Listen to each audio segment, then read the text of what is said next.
यहाँ पे पीएफ का पैसा चोरी हुआ है। पीएफ का पैसा छोटा मोटा पैसा नहीं है, लाखों लाखों का पैसा है मजदूरों का।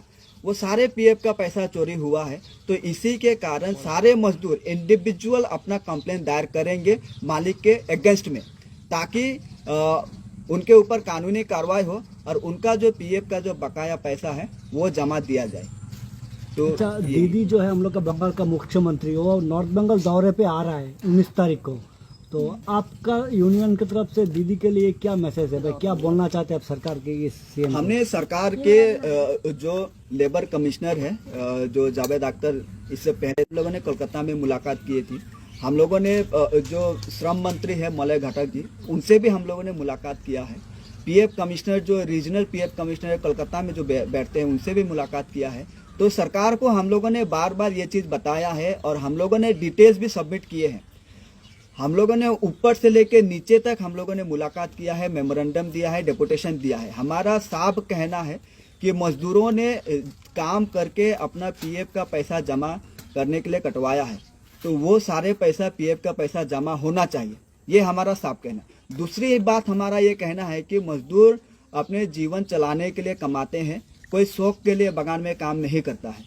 किसी को शौक नहीं चढ़ा है बगान में काम करने के लिए, तो अपना पेट पालने के लिए बगान में काम करते हैं, अपने बच्चों को पालने के लिए, उनको पढ़ाने लिखाने के लिए काम करते हैं। तो एटलीस्ट सरकार कम से कम मजदूरी दे, कंपनी इसको तो सुनिश्चित करे। ये भी नहीं है। आप अगर देखेंगे तो मतलब कि कुछ कुछ बगान ऐसे हैं जहाँ पे 12 फोर्टनाइट का पेमेंट नहीं है। कुछ कुछ बगान ऐसे हैं, बकराकोट चाय बागान में शायद 7 फोर्टनाइट का पेमेंट ड्यू है, बंदापानी चाय बागान में 7 फोर्टनाइट का पेमेंट ड्यू है, बकराकोट में शायद 5 है।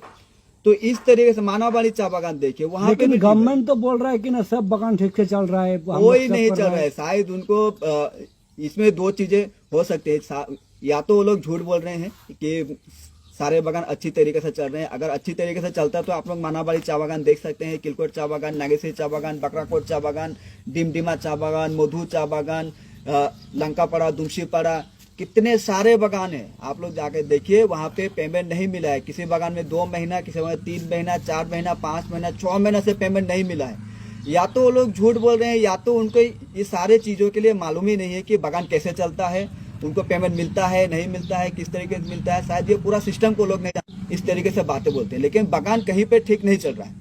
कुछ बागानों को अगर छोड़ दे, अगर गुडरी के कुछ बागान को छोड़ दे, तो सारे बागानों का हालत ऐसे है। सिर्फ मेरिको सम्मेलन का बात नहीं है, और भी बहुत सारे कंपनी का बागान है, उनमें भी तलब, वेतन और ये पीएफ का पैसा काट के जमा नहीं कर रहे हैं। कल भी हम देखा कि जो बीजेपी का जो फॉर्मर मिनिस्टर था जॉन बाला, वो कल प्रेस मीट में कलकत्ता में बोला है कि ये गवर्नमेंट, टीएमसी गवर्नमेंट चाय बागान के लिए बहुत अच्छा काम कर रहा है, चाय बागान को पट्टा दे रहा है कि बीजेपी नहीं कर रहा है, इसलिए वो बीजेपी छोड़ के टीएमसी में आया। तो वो भी तो चाय बागान में अच्छा काम कर रहा है, ऐसा करके वो लोग बोला। जॉन बाला भी कल बोला है कलकत्ता पे, क्या बोला? देखिए, जॉन बाला जी टीएमसी में गए हैं, उनका व्यक्तिगत ये बात है, उसमें हम लोग ज्यादा कुछ नहीं बोल सकते हैं। लेकिन देखिए, हमें ना टीएमसी से कोई ताल्लुकात है, ना बीजेपी से कोई ताल्लुकात है। हम लोग चाहते हैं, मजदूरों ने काम किया है, उनका मजदूरी उनका मिलना चाहिए। मजदूरों ने काम करके अपना पीएफ कटवाया है, उसको जमा होना चाहिए। इसे टीएमसी जमा करेगा कि बीजेपी सरकार आके जमा करेगा, कि टीएमसी सरकार जमा करेगा, ये उनका मैटर है, ये हम लोग नहीं बोल सकते हैं। अभी जॉन बाला जी अगर टीएमसी में गए हैं तो वो लोग कुछ अच्छे सोचे गए होंगे, अगर बीजेपी को छोड़े हैं तो कुछ अच्छे सोचे गए होंगे, या उनका व्यक्तिगत मामला है, उसमें हम लोग कुछ भी नहीं बोल सकते सांगठनिक तौर पे। अच्छा, ऐसा अभी जो गवर्नमेंट है, रूलिंग गवर्नमेंट, वो लोग का कहना है कि सामने विधानसभा इलेक्शन है, उससे पहले आप लोग ये सब मूवमेंट कर रहे हैं इलेक्शन को मध्य रखते हुए, इसके ऊपर क्या बोलेंगे? देखिए, विधानसभा इलेक्शन का सिर्फ बात नहीं है। विधानसभा इलेक्शन दो विधानसभा इलेक्शन यहाँ से पार होकर चला गया। 2021 का भी गया है, अभी 26 का भी आ गया, लोकसभा इलेक्शन भी गया है। हम लोग आज से आंदोलन नहीं कर रहे हैं। हाँ, अगर आप लोग देखेंगे तो हमारा पश्चिम बंगाल चाय मजदूर समिति का एक सुप्रीम कोर्ट में केस है, जिसमें 29 चाय बागान है, जिसे 2006 में केस किया गया था। उसके बाद में एनसीएलटी में केस चल रहा है, उसे भी 2016-18 का केस है। उसके बाद में मिनिमम वेजेस के लेके हम लोग हाईकोर्ट गए हुए हैं, वो भी 2022 में। और हमारा संगठन जमीन को लेकर 2020 से आंदोलन कर रहा है। तो चुनाव आए ना आए उससे हम लोग का कोई मतलब नहीं है। ये विधानसभा इलेक्शन है, इसके बाद में लोकसभा इलेक्शन आएगा, उसके बाद में पंचायत इलेक्शन आएगा। चुनाव आते रहेंगे, चुनाव जाते रहेंगे, यहाँ पे एमएलए एमपी चुन के आते रहेंगे, लेकिन अभी तक मजदूरों का हालत वही के वही है। देश आजाद हुआ 75 साल पार हो गया, लेकिन भी अभी मजदूरों का हालत वहीं पे वही है। तो सरकार तो बदल रही है। यहाँ पे सीपीएम की भी सरकार थी 34 साल में, उन्होंने क्या किया? उन्होंने कुछ भी नहीं किया।